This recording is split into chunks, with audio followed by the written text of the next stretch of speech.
बोलो भागवत भगवान की जय। अष्टम स्कंद 19वां अध्याय। भगवान बामन का बलि से 3 पग पृथ्वी मांगना, बल का वचन देना और शुक्राचार्य जी को उन्हें रोकना। श्री सुखदेव जी कहते, राजा बलि के ये वचन धर्म भाव से भरे और बड़े मधुर थे। उन्हें सुनकर भगवान बामन ने बड़ी प्रसन्नता से उनका अभिनंदन किया और कहा। श्री भगवान ने कहा, राजन, आपने जो कुछ कहा वह आपकी कुल परंपरा के अनुरूप धर्म भाव से परिपूर्ण यश को बढ़ाने वाला और अत्यंत मधुर है। क्यों न हो, परलोक हितकारी धर्म के संबंध में आप भृगुपुत्र शुक्राचार्य को परम प्रमाण जो मानते हैं, साथ ही अपने कुल वृद्ध पिता में परम शांत प्रहलाद की आज्ञा भी तो आप वैसे ही मानते हैं। आपकी वंश परंपरा में कोई धैर्यहीन अथवा कृपण पुरुष कभी हुआ ही नहीं। ऐसा भी कोई नहीं हुआ जिससे ब्राह्मण को कभी दान न दिया हो, अथवा जो एक बार किसी को कुछ देने की प्रतिज्ञा करके बाद में मुकर गया हो। दान के अवसर पर याचकों की याचना सुनकर, युद्ध के अवसर पर शत्रु के ललकारने पर उनकी ओर से मुंह मोड़ लेना, और कायर आपके वंश में कोई ऐसा हुआ नहीं। क्यों न हो, आपकी कुल परंपरा प्रहलाद अपने निर्मल यश से वैसे ही शोभामान होते हैं जैसे आकाश में चंद्रमा। आपके कुल में ही हिरणाक्ष जैसे वीर का जन्म हुआ था। वह वीर जब हाथ में गदा लेकर अकेला ही दिग्विजय के लिए निकला, तब सारी पृथ्वी में घूमने पर भी उसे अपनी जोड़ का कोई वीर न मिला। तब विष्णु भगवान जल में से पृथ्वी का उद्धार कर रहे थे, तब वह उनके सामने आया। बड़ी कठिनाई से उन्होंने उस पर विजय प्राप्त की, परंतु उसके बहुत बाद भी उन्हें बार बार हिरण्याक्ष की शक्ति और बल का स्मरण हो करता था, जैसे जीत लेने पर भी अपने को विजय ही नहीं समझते थे। जब हिरण्याक्ष के भाई हिरण्याकश्यपु को उसके वध का वृतांत मालूम हुआ, तब वह अपने भाई का वध करने वाले को मार डालने के लिए क्रोध करके भगवान के निवास स्थान वैकुंठ धाम में पहुंचा। विष्णु भगवान माया रचने वालों में से सबसे बड़े हैं और समय को खूब पहचानते हैं। जब उन्होंने देखा हिरण्याकश्यपु तो हाथ में शूल लेकर काल की भांति मेरे ऊपर धावा कर रहा है, तब उन्होंने विचार किया, जैसे संसार के प्राणियों के पीछे मृत्यु लगी रहती है, वैसे ही मैं जहाँ जहाँ जाऊँगा वहीं वहीं यह मेरा पीछा करेगा। इसलिए मैं इसके हृदय में प्रवेश कर जाऊँ, जिससे यह मुझे देख ना सके, क्योंकि यह तो बहिर्मुख है, बाहर की वस्तुएं ही देखता है। असुर शिरोमणि जिस समय हिरण्याकश्यपु उन पर झपट पड़ा, उसी समय ऐसा निश्चय करके डर से कांपते हुए विष्णु भगवान ने अपने शरीर को सूक्ष्म बना लिया और उसके प्राणों के द्वारा नासिका में से होकर हृदय में जा बैठे। हिरण्याकश्यपु ने उनके लोक की भली भांति छान डाला, परंतु उनका कहीं पता न चला। इस पर क्रोधित होकर वह सिंहनाद करने लगा। उस वीर ने पृथ्वी, स्वर्ग, दिशा, आकाश, पाताल, समुद्र सब कहीं विष्णु भगवान को ढूंढा, परंतु वे कहीं भी न दिखाई दिए। उनको कहीं न देखकर वह कहने लगा, मैंने सारा जगत छान डाला, परंतु वह मिला ही नहीं। अवश्य वह भ्रातघाती इस लोक में चला गया, जहाँ जाकर फिर लौटना नहीं होता। बस अब उससे बैर भाव रखने की आवश्यकता नहीं है, क्योंकि बैर तो देह के साथ ही समाप्त हो जाता है। क्रोध का कारण अज्ञान और अहंकार से उसकी वृद्धि होती है। राजन, आपके पिता प्रहलाद नंदन विरोचन बड़े ही ब्राह्मण भक्त थे। यहाँ तक कि उनके शत्रु देवताओं ने ब्राह्मणों का वेश बनाकर उनसे उनकी आयु का दान मांगा, तो उन्होंने ब्राह्मणों के छल को जानते हुए भी अपनी आयु दे डाली। आप भी उसी धर्म का आचरण करते हैं जिसका शुक्राचार्य आदि ग्रस्त ब्राह्मण आपके पूर्वज प्रहलाद और दूसरे यशस्वी वीरों ने पालन किया है।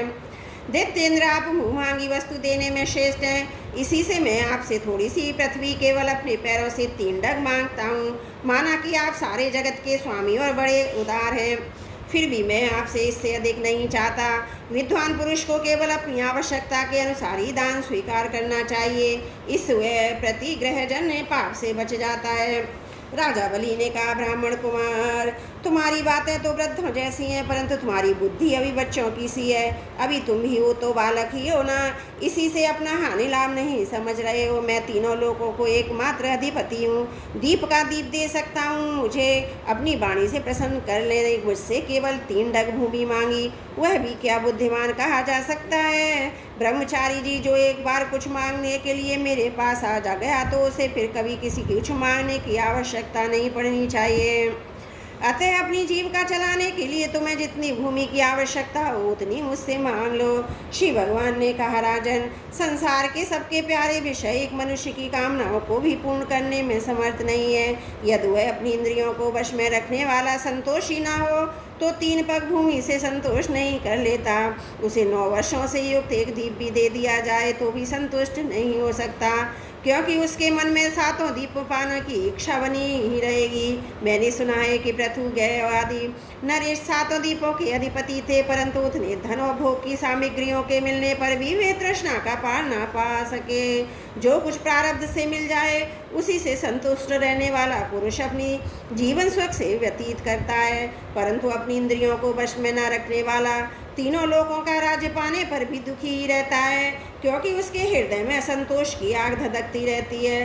धन और भोगों से संतोष न होना ही जीव के जन्म मृत्यु के चक्कर में गिरने का कारण ही है, तथा जो कुछ प्राप्त हो जाए उसी में संतोष कर लेना मुक्ति का कारण है। जो ब्राह्मण स्वयं प्राप्त वस्तु से संतुष्ट हो रहता है उसके तेज की वृद्धि होती है। उसके असंतोषी हो जाने पर उसका तेज वैसे ही शांत हो जाता है जैसे जल से अग्नि। इसमें संदेह नहीं कि आप मुँह मांगी वस्तु देने वाले में शिरोमणि हो, इसलिए मैं आपसे केवल 3 पग भूमि ही मांगता हूँ। इतने से ही मेरा काम बन जाएगा। धन उतना ही संग्रह करना चाहिए जितने की आवश्यकता हो। श्री सुखदेव जी कहते हैं, भगवान के इस प्रकार कहने पर राजा बलि हंस पड़े।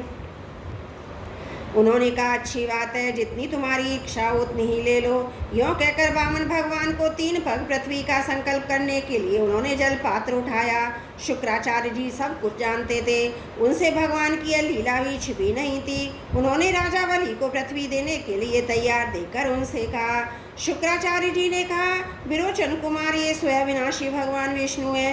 देवताओं का काम बनाने के लिए कश्यप की पत्नी अदिति के गर्भ से अवतीर्ण हुए हैं। तुमने ये अनर्थ ना जानकर ये मेरा सब कुछ छीन लेंगे। इन्हें दान देने की प्रतिज्ञा कर ली है। यह तो दैत्यों पर बहुत बड़ा अन्याय होने वाला है, इसे मैं ठीक नहीं समझता। स्वयं भगवान ही अपनी योग माया से ब्रह्मचारी बनकर बैठे हुए हैं। ये तुम्हारा राज्य, ऐश्वर्य, लक्ष्मी, तेज और विश्वविख्यात कीर्ति सब कुछ तुमसे छीन कर इंद्र को दे देंगे। ये विश्वरूप 3 पग में तो ये सारे लोगों को नाप लेंगे। मूर्ख, जब तुम अपना सर्वस्वी विष्णु को दे डालोगे तो तुम्हारा जीवन निर्वाह कैसे होगा। ये विश्वव्यापक भगवान एक पग में पृथ्वी और दूसरे पग में स्वर्ग को नाप लेंगे। इनके विशाल शरीर से आकाश भर जाएगा, तब इनका तीसरा पग कहाँ जाएगा। तुम उससे पूरा न कर सकोगे, ऐसी दशा में समझता हूँ। प्रतिज्ञा करके पूरा न कर पाने के कारण तुम्हें नरक में ही जाना पड़ेगा, क्योंकि तुम अपनी ही की हुई प्रतिज्ञा को पूर्ण करने में सर्वदा असमर्थ होंगे। विद्वान पुरुष उस दान की प्रशंसा नहीं करते जिसके बाद जीवन निर्वाह के लिए कुछ बचे ही नहीं। जिसका जीवन निर्वाह ठीक ठाक चलता है वही संसार में दान, यज्ञ, तप और परोपकार के कर्म कर सकता है।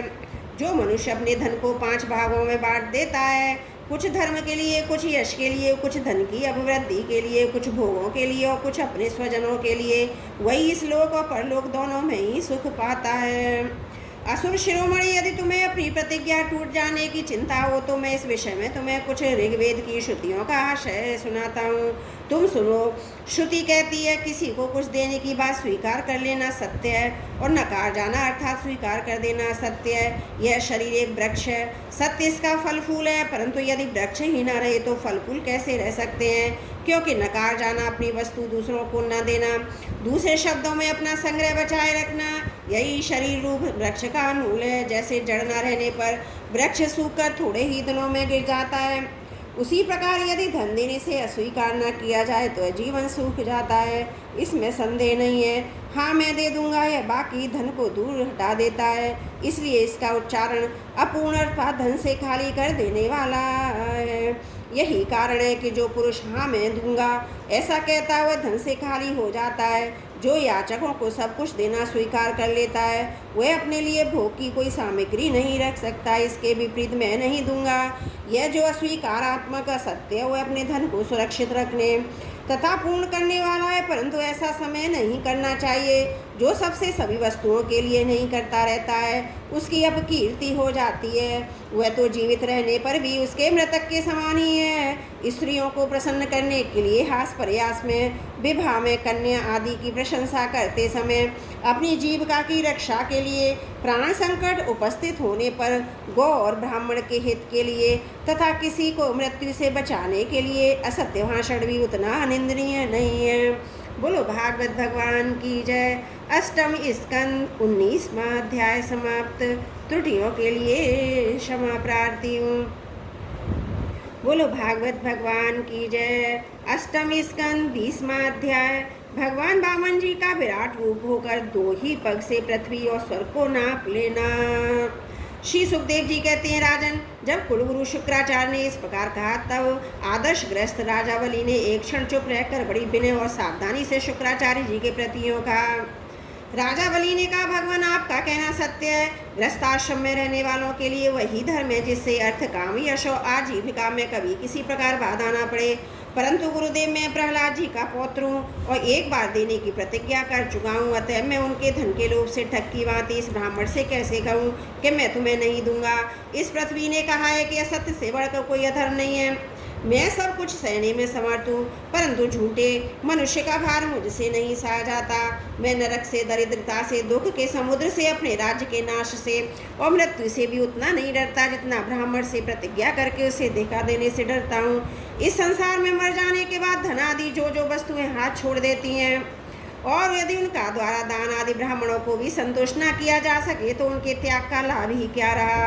दधीचि शिवियों महापुरुषों ने अपने परम प्रिय दुस्तज्य प्राणों का दान करके भी प्राणियों की भलाई की है। फिर पृथ्वी आदि वस्तुओं को देने में सोच विचार करने की क्या आवश्यकता है। ब्राह्मण पहले युग में बड़े बड़े दैत्य राजाओं ने इस पृथ्वी का उपभोग किया। पृथ्वी में उनका सामना करने वाले कोई नहीं थे। उनके लोक और परलोक तो काल खा गया, परंतु उनका यश अभी पृथ्वी पर ज्यों का त्यों बना हुआ है। गुरुदेव, ऐसे लोग संसार में बहुत हैं जो युद्ध में पीठ न दिखाकर अपने प्राणों की बलि चढ़ा देते हैं, परंतु ऐसे लोग बहुत दुर्लभ हैं जो सत्य पात्र के प्राप्त होने पर श्रद्धा के साथ धन का दान करें। गुरुदेव, यदि उदार करुणाशील पुरुष अपात्र याचक की कामना पूर्ण करके दुर्गति भोगता है तो वह दुर्गति भी उसके लिए शोभा की बात होती है। फिर आप जैसे ब्रह्मवेत्ता पुरुषों को दान करने से दुख प्राप्त हो तो उनके लिए क्या कहना। इसलिए मैं इस ब्रह्मचारी की अभिलाषा अवश्य पूर्ण करूंगा। महर्षि वेद विधि के जानने वाले आप लोग बड़े आदर से यज्ञ आदि के द्वारा जिनकी आराधना करते हैं, वे वरदानी विष्णु ही इस रूप में हो अथवा कोई दूसरा हो, मैं उनकी इच्छा के अनुसार इन्हें पृथ्वी का दान करूंगा।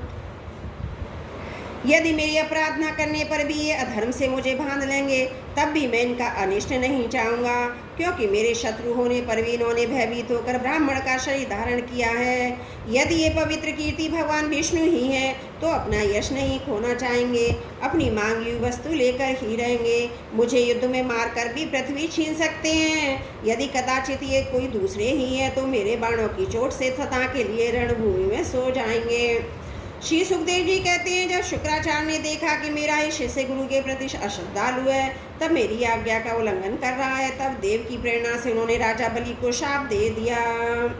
यद्यपि वे सत्य प्रतिज्ञ और उदार होने के कारण शाप के पात्र नहीं थे। शुक्राचार्य जी ने कहा, मूर्ख तू है तो अज्ञानी, परंतु अपने को बहुत बड़ा पंडित मानता है। तू मेरी उपेक्षा करके गर्व कर रहा है। तूने मेरी आज्ञा का उल्लंघन किया, इसलिए शीघ्र ही तू अपनी लक्ष्मी खो बैठेगा। राजा बलि बड़े महात्मा थे।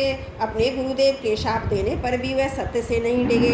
उन्होंने वामन भगवान की विधि पूर्वक पूजा की और हाथ में जल लेकर 3 पग भूमि का संकल्प कर दिया। उसी समय राजा बलि की पत्नी विंध्यावली, जो मोतियों के गहनों से सुसज्जित थी, वहां आई। उसने अपने हाथों वामन भगवान के चरण पखारने के लिए जल से भरा सोने का कलश ला कर दिया। बलि ने स्वयं बड़े आनंद से उनके सुंदर सुंदर युगल चरणों को धोआ और उनके चरणों का विश्वपान जल और सिर पर चढ़ाया। उस समय आकाश में स्थित देवता, गंधर्व, विद्याधर, सिद्धचारण सभी लोग राजा बलि के इस अलौकिक कार्य और सरलता की प्रशंसा करते हुए बड़े आनंद से उनके ऊपर दिव्य पुष्पों की वर्षा करने लगे। एक साथ ही हजारों दुंदुभियां बार बार बजने लगी। गंधर्व, किम पुरुष और किन्नर गान करने लगे, अहो धन्य हैं इन उदार शिरोमणि बलि ने ऐसा काम कर दिखाया जो दूसरों के लिए अत्यंत कठिन है। देखो तो सही, इन्होंने जानबूझकर अपने शत्रु को 3 लोकों का दान कर दिया। इसी समय एक बड़ी अद्भुत घटना घट गई। अनंत भगवान का त्रिगुणात्मक वामन रूप बढ़ने लगा। वो यहाँ तक कि बढ़ा कि पृथ्वी, आकाश, दिशाएं, स्वर्ग, पाताल, समुद्र, पशु, पक्षी, मनुष्य, देवता, ऋषि सबके सब उसी में समा गए। ऋतुराज आचार्य और सदस्यों के साथ बलि ने समस्त ऐश्वर्यों के एकमात्र स्वामी भगवान के इस त्रिगुणात्मक शरीर में पंचभूत इंद्रियां, उनके विषय, अंतकरण और जीवों के साथ वह संपूर्ण त्रिगुण में जगत देखा। राजा बलि ने विश्वरूप भगवान के चरण तल में रसातल, चरणों में पृथ्वी, पिंडलियों में पर्वत, घुटनों में पक्षी, जांघों में मरुदगण को देखा। इसी प्रकार भगवान के वस्त्रों में संध्या, भूस्थानों प्रजापतिगण, जगन स्थल में अपने सहित समस्त असुरगण, नाभि में आकाश, कोख में सातों समुद्र, वक्ष स्थल में नक्षत्र समूह देखे। उन लोगों को भगवान के हृदय में धर्म, स्तनों में ऋतु मधुर और सत्य वचन, मन में चंद्रमा, वक्ष स्थल पर हाथों में कमल लिए लक्ष्मी जी, कंठ में सामवेद और संपूर्ण शब्द समूह ने देखे। बाहुओं में इंद्रादि समस्त देवगण, कानों में दिशाएं, मस्तक में स्वर्ग, केशों में मेघमाला, नासिका में वायु, नेत्रों में सूर्य, मुख में अग्नि दिखाई पड़ी। वाणी में वेद, रसना में वरुण, बाहों में विधि और निषेध, पलकों के दिन और रात, विश्वरूप के ललाट में क्रोध और नीचे के होठ में लोभ के दर्शन हुए।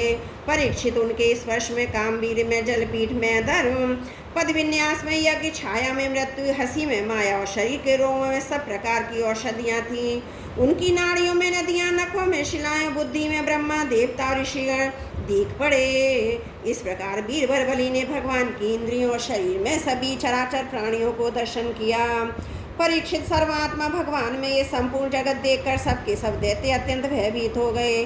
उसी समय भगवान के पास असह तेज वाला सुदर्शन चक्र, रचते हुए मेघ के समान भयंकर टंकार करने वाला, शांग धनुष बादल की तरह गंभीर शब्द करने वाला 5 जन्य शंख, विष्णु भगवान की अत्यंत वेगमती कौमोद की गदा, 100 चंद्राकार चिन्हों वाली ढाल, विद्याधर नाम की तलवार, अक्षय बाणों से भरे 2 तरकस तथा लोकपालों के सहित भगवान के सुनंदादि पार्षदगण सेवा करने के लिए उपस्थित हो गए।